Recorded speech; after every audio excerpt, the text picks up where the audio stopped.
மண்ணிலே இருந்தவர் வேறு பக்கம் சென்று விட்டார். யாரு தெரியுமில்ல? உண்மையிலேயே நான் அவரை பேசல, நம்ம விட்டு போயிட்டாரு. எங்க இருந்தாலும் வாழ்க. மாற்றுத்திறனாளிகள் கூட்டுறவு அமைப்பிலே வாங்கிய கடன் முழுவதும் தள்ளுபடி செய்யப்படும். நகர பகுதியில் சாலை ஓரமாக கடை வைத்து கூட்டுறவு சங்கத்திலே வாங்கிய கடன் தள்ளுபடி செய்யப்படும். புதிதாக சிறு கடைகள் வைப்பதற்கு அவர்களுக்கு குறைந்த வட்டியில் கடன் வழங்கப்படும். அதோட ரேஷன் கடையில் வழங்கப்படுகின்ற அரிசி சற்று தரம் குறைவாக இருப்பதாக கோரிக்கை வந்திருக்குது. என்னிடத்தில் தகவல் கொடுத்திருக்கிறாங்க.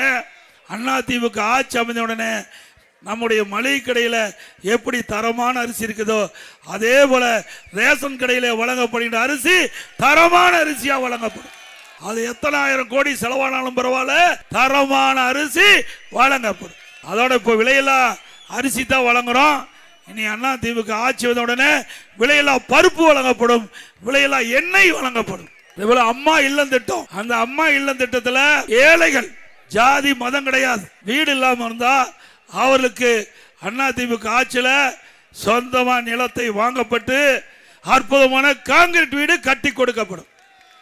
பட்டியலின மக்கள், அருந்திதர் மக்கள், ஆதிரிடா மக்கள், அந்த மக்கள், அந்த குடும்பத்தை சேர்ந்தவர்கள், மலைவாழ் மக்கள், அந்த குடும்பத்தை சேர்ந்தவர்கள் திருமணமாகி தனி குடித்தனம் போகின்ற பொழுது அவர் வசிப்பதற்கு வீடு இல்லாமல் இருப்பதாக எங்களிடத்தில் கோரிக்கை வச்சிருக்கிறாங்க. அப்படிப்பட்ட மக்களுக்கு அரசாங்கமே சொந்தமா இடம் வாங்கி அற்புதமான வீடு கட்டி தரப்படும். அந்த மக்களுக்கு முதியோர்களுக்கு வழங்கப்படுகின்ற ஓய்வூதியம் 2000 ரூபாயை உயர்த்தி வழங்கப்படும்.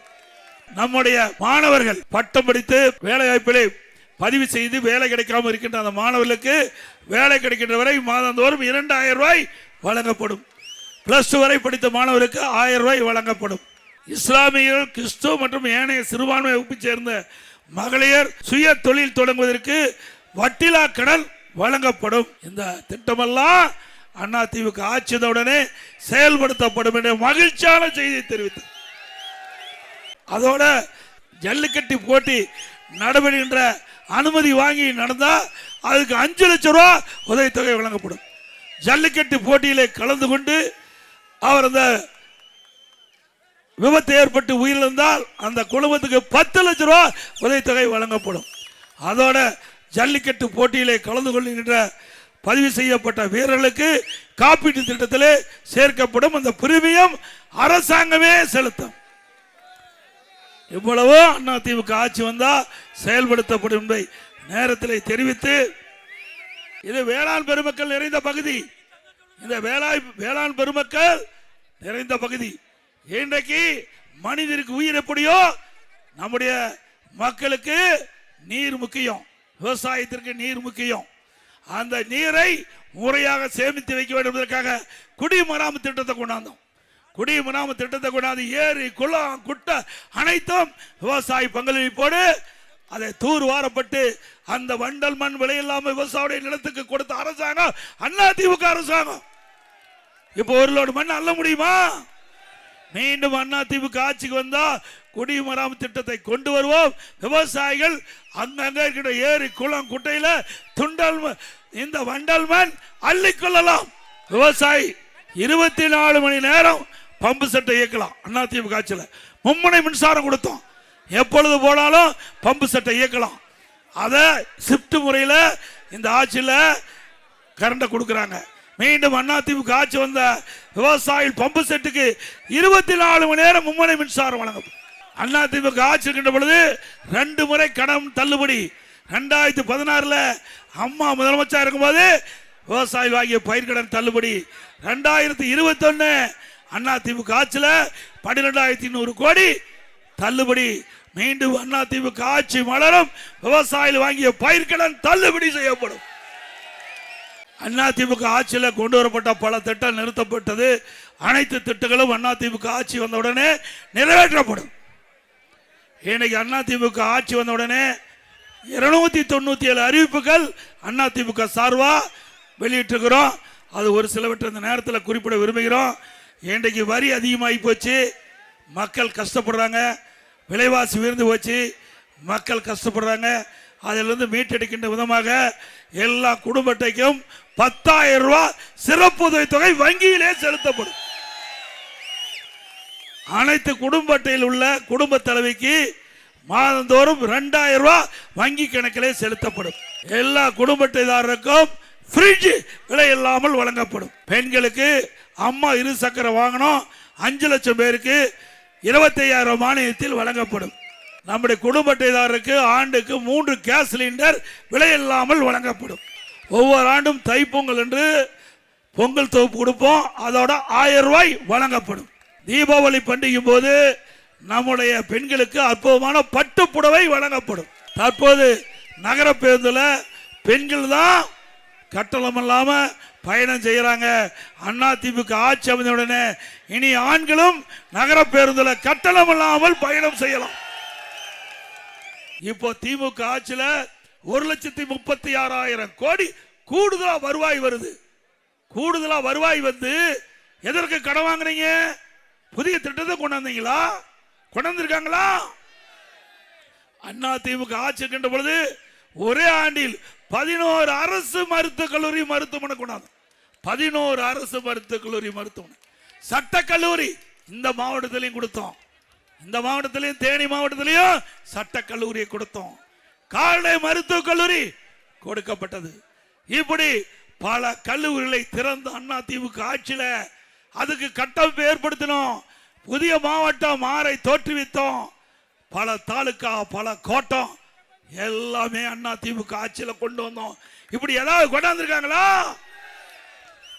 மரியாதைக்குரிய போற்றுவதற்குரிய பசுமான் முத்துராமலிங்க ஐயா தேவர் அவருடைய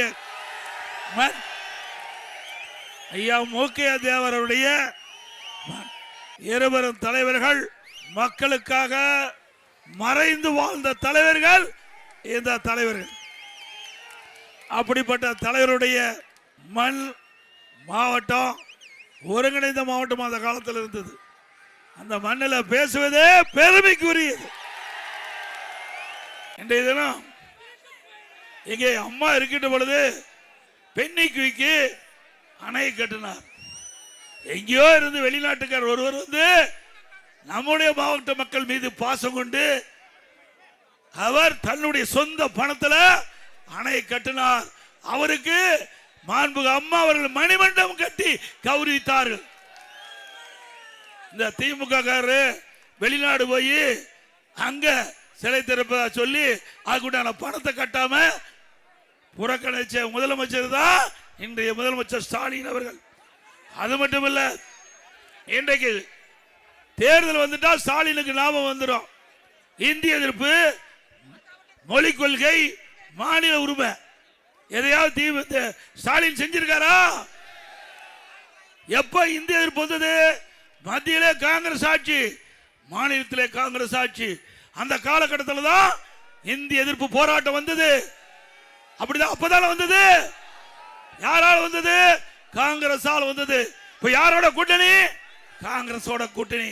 சந்தர்ப்பவாத கட்சி திமுக கட்சி. இந்த கட்சி மீண்டும் நாட்டை ஆள வேண்டுமா? எப்ப இந்திய எதிர்ப்பு வந்தது?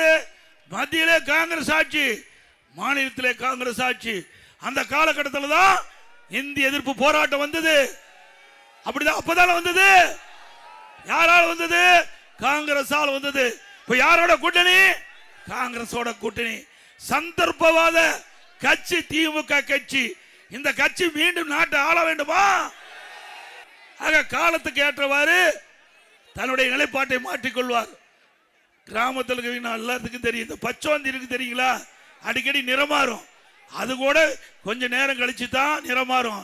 ஆனா இன்றைய முதலமைச்சர் ஸ்டாலின் அவ்வப்போது உடனுக்குடன் நிறமாறுகின்ற முதலமைச்சர் இன்றைய முதலமைச்சர் ஸ்டாலின் அவர்கள். அப்புறம் எப்பொழுது பார்த்தாலும் கொள்கை கொள்ளைகிறார். இவரு கொள்கை பிடிப்புள்ள கட்சி தலைவரா? அப்படின்னா திமுகவும் காங்கிரஸ் ஒரே கொள்கையா? திமுகவும் கம்யூனிஸ்ட் ஒரே கொள்கையா? திமுகவும் விடுதலை சிறுத்தை ஒரே கொள்கையா? ஏங்க இங்க ஒத்த கொள்கை என்று சொல்லி நாட்டு மக்கள் ஏமாற்றுறாங்க. அப்படி ஒரே கொள்கையா இருந்தா எதுக்கு தனித்தனி கட்சி? ஒரே கட்சியா இருந்துடலாமே. ஆனா பாண்டிச்சேரியில எதிர்த்து போட்டிடுறாங்க. கேரளாவில் காங்கிரஸ் கம்யூனிஸ்ட் எதிர்த்து போட்டிடுது. அப்போ ஒத்த கொள்கையுடைய கட்சியா? நாட்டு மக்களை ஏமாற்றுறாங்கல்ல. தேர்தல் நேரத்தில் மக்களை ஏமாற்றி கவர்ச்சிகரமா பேசி பொய்யான செய்தியை சொல்லி வாக்கு கேட்கின்ற முதலமைச்சர் நாட்டுக்கு தேவையா?